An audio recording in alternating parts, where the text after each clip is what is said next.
Ah, c'est bon, le petit Yannick Dahan en plastique de la rédaction, Antoine, n'est pas là, je vais enfin pouvoir vous parler de The Batman.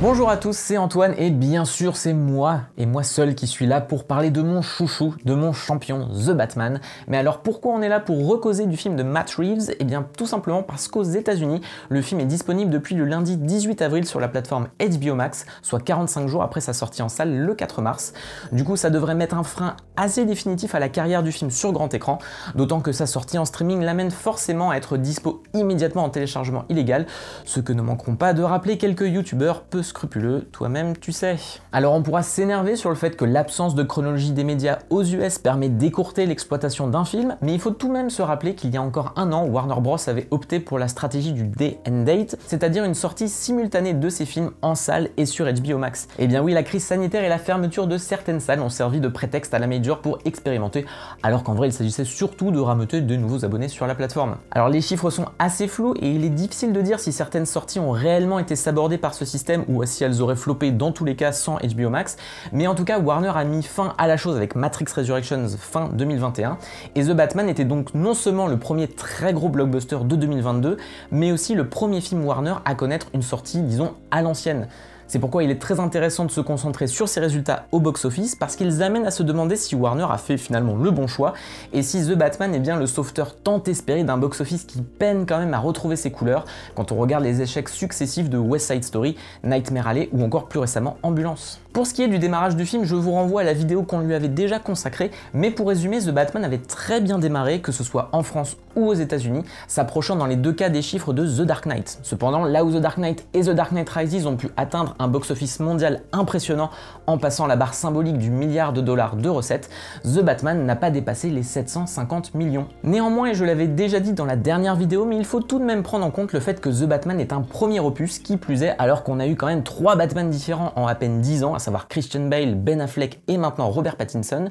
et de ce point de vue là, le film est quand même un gros succès, surtout en partant de son box-office domestique, c'est-à-dire sur le sol américain. Et oui, parce que The Batman a empoché 365 millions de dollars sur l'entièreté de son exploitation, loin devant les 206 millions de Batman Begins ou encore les 251 millions du premier Batman de Tim Burton, si on ne compte pas l'inflation. Il dépasse même le score de Batman v Superman qui était lui arrivé à 330 millions. Néanmoins, le film se heurte aux derniers opus de Christopher Nolan, puisque The Dark Knight Rises a récolté un total de 448 millions de dollars sur le sol américain, tandis que The Dark Knight reste le champion toute catégorie en la matière avec 535 millions de dollars de recettes. Même son de cloche en France où The Batman a atteint les 2,9 millions d'entrées, et à l'heure où on enregistre cette vidéo, il est même probable qu'il ait dépassé la barre des 3 millions comme l'avait fait The Dark Knight en son temps. Le film dépasse donc aisément les 1,5 millions de Batman Begins, mais est encore quand même un peu loin des 4,4 millions de The Dark Knight Rises. Pour autant, ces chiffres, bien qu'enthousiasmants, amènent à se demander si on peut vraiment considérer The Batman comme un succès. D'une part, le film a fait partie de cette liste de blockbusters rudement stoppés par la Covid-19,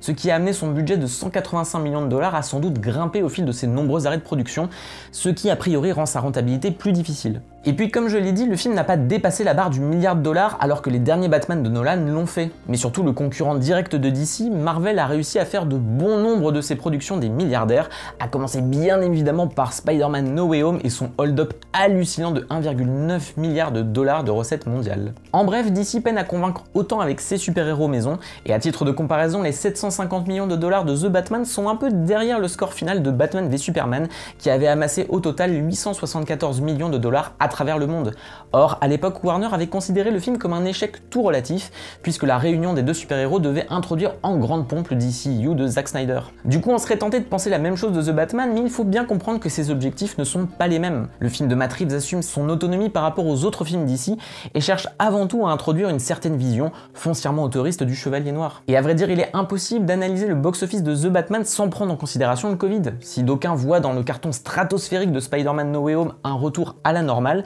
la pandémie est loin d'avoir disparu et son impact sur les salles de cinéma se fait encore grandement sentir. En fait, le score du film de Matt Reeves révèle surtout à quel point le MCU est devenu son propre microcosme, au point de réussir à se détacher du reste de l'industrie. Parce que quand on y regarde de plus près, The Batman est finalement dans les clous de ce qu'on peut attendre d'un tentpole en ce moment, puisque ses chiffres sont très proches de ceux d'un autre blockbuster maintes fois attendu et maintes fois repoussé, à savoir Mourir peut attendre, le dernier James Bond qui a récolté pour sa part 774 millions de dollars à travers le monde. Et puis mine de rien, il faut aussi voir comment le box-office international, donc en dehors des US, a pesé dans la balance. Vous le savez sans doute, mais depuis pas mal d'années, la Chine est un marché très important pour le cinéma américain, qu'elle appuie notamment via des coproductions souvent assez putassières. Mais le truc, c'est qu'avec le Covid et la mise en stand-by de nombreux blockbusters américains, la Chine a prouvé à quel point elle pouvait se baser sur des productions locales très fortes comme The Wandering Earth, La Brigade des 800 ou encore Détective Chinatown 3 qui ont été des giga cartons ces dernières années. Et mis à part quelques franchises qui ont su s'implanter sur le territoire comme le MCU ou Fast and Furious,